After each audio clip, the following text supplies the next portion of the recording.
We are the product of the way we've been taught to think. And for 150 years, from the time that Charles Darwin published his landmark book, Origin of Species, 1859, a little over 150 years, we have been taught to think in terms of separation and competition. We have been taught a story, a scientific story that says we're the product of an accident in biology, random mutations, and that from those mutations, competition was the factor that allowed us to be successful, we as modern humans, to be successful in the world. That thinking was shared by Darwin in 1859. It was based on the science that was known at the time, and that science was embraced readily in the mainstream. And I say this to audiences all over the world and young people. When you say 1859 to a young person, it's like, that's just so long ago. And they say to me over and over again, Greg, we get that maybe Darwin wasn't quite right. So what? What difference could it possibly make in this modern high-tech world that we have today that's so different from 1859? It's a really good question. And I say to them, what you're saying is correct. This is a modern high-tech world. However, the foundations of the society that we live in today were put into place late 1800s, early 1900s, precisely at the time that Darwin came out with these theories, and precisely at the time that society embraced these theories. So the idea of survival of the strongest, and these are Darwin's actual words. I've researched his manuscripts. Later, they were adapted to survival of the fittest. His words in the book, Survival of the Strongest, that was his thinking. And that idea is the foundation for the economic system that's driving the world's economies right now. It is the foundation for the corporate system. It's the foundation for the way that we have been taught to live our lives on a personal level. And I think most of us in the Western world, if we can think back to our school years, at some point we were taught that this is a dog-eat-dog world. It's a very common term in Western language, that we've got to fight tooth and nail for everything that comes to us, or the world will roll right over us if we don't do that. And that thinking plays out in everything from the workplace to the classroom, plays out in our most intimate relationships, even on the subconscious level. And I've been with teachers and authors and scholars who have written magnificent works on cooperation and the healed soul on one hand, and on the other hand, when you see what happens to them in those moments that nobody else is looking, and it's they and their most intimate partners that they share their lives with, because that's where the buttons get pushed, they will revert to that most primal instinct of lashing out in a hurtful way when they feel attacked, because that's the conditioning. So these ideas that are with us, they are deeply ingrained into our culture, into our society, into our education system, into our subconscious through the way that we have been taught, certainly through our families, our friends, education, science, our community, our religion, all of these things. So we're seeing these ideas play out on a global level. One of the reasons I find this so interesting, we are what are called self-referencing beings.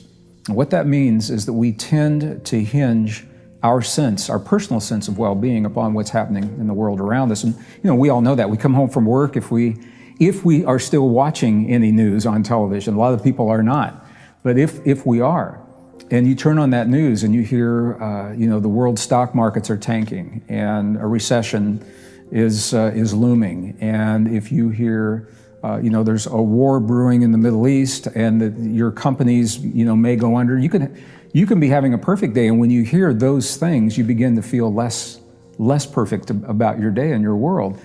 This is because we are self-referencing beings, so we tend to hang the way we feel on external circumstances. And what I'm seeing happening is that the better we know ourselves, the less we fear change in the world, the less we fear other people, the less we fear ourselves and our own power. And this is important anytime. It's especially critical right now, because we are living this rare and precious moment when we are globalizing a planet of just under 8 billion people.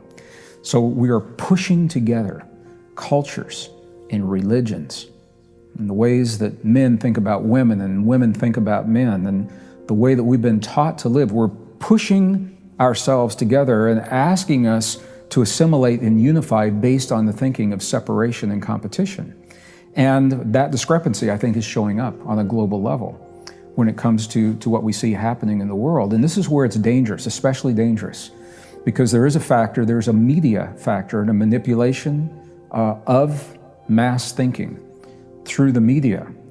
And those individuals who have not yet discovered who they are in here are susceptible to what it is that media is saying to them for the very reasons that we're talking about right now.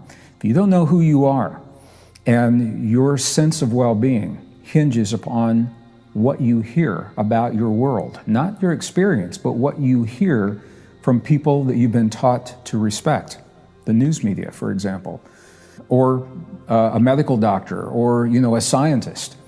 If your sense of well-being hinges upon what they are telling you about your world, regardless of what you're experiencing, if they're telling you bad things, you're going to begin to feel bad. And if they are telling you to judge other people, and this is rampant, not just in America, not just in the UK, not just in Europe, it is a global phenomenon. We're being taught to fear one another because we are different as we globalize and attempt to unify. We're being taught Christians fear Muslims, blacks and whites fear one another, straight and gay fear one another, not because of what they've learned in their lives, because of what they're being told about one another. So to the degree that we can embrace the new discoveries that overturn 150 years of science based upon separation and competition, to the degree that we embrace that in our lives, we transcend the need to feel good about ourselves based upon what's happening in the world. We create the environment within us. We are no longer a victim of our circumstances unless we choose to be, because we all come from a world of polarization, and we all come from a world, we all have hurt, we all have injustices. We can choose to be defined by our past. And we've seen generations in the past that do that, and I have friends and family members who have chosen to do that. They suffer. They're not happy people. Their lives become very miserable. Or we can choose to draw the line and say, yes, I've been hurt in the past. Yes, I've been wronged in the past. And from this moment forward, I'm going to embrace that and become who I choose to become rather than be defined by the circumstances of my past. So on a global level, you're seeing this play out. The media can only have the influence when we allow that influence into our lives. There's an American author, his name is Scott Turow, and he sums this up so beautifully in non-scientific language. He says, who are we but the stories we tell ourselves about ourselves and believe? So it's not just what we tell ourselves. It's not just what our culture and our school and our friends and our family and our society tell us. What do we actually believe? Who are we but the stories we tell ourselves about ourselves and believe? We all have a story.